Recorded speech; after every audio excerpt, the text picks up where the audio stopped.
right, here we are for another installment of Wave Breakdowns. Today we are talking about a wave from the wave pool in Waco. So, some backstory for this wave. This was the end of the day on our last trip to the wave pool. It had been a big day. We had a blast all day. And we each had one wave left.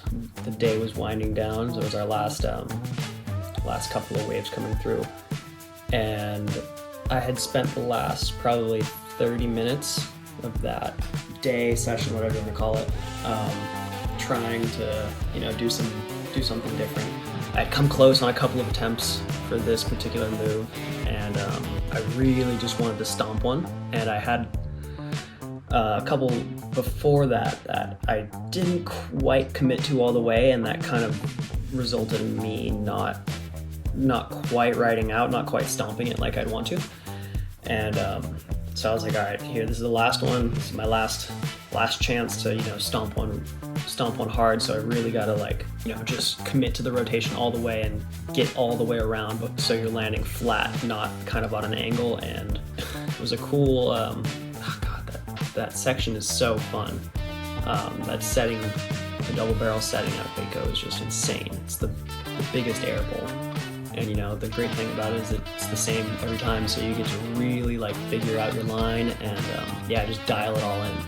So it's fun, and you can see all the boys in the foreground. And when I went up to hit the section, I just threw my body as hard as I could to get into that rotation.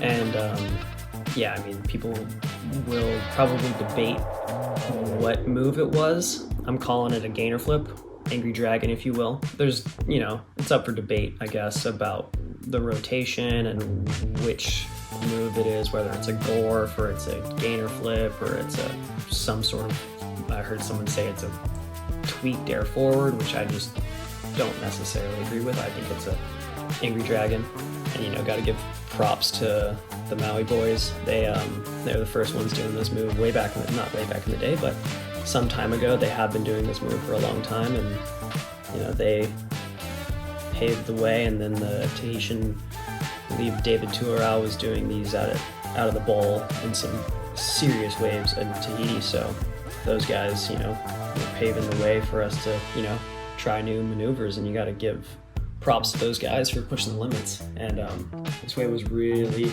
really fun. It was my, the last wave I've rode at Waco, so left it on a good note.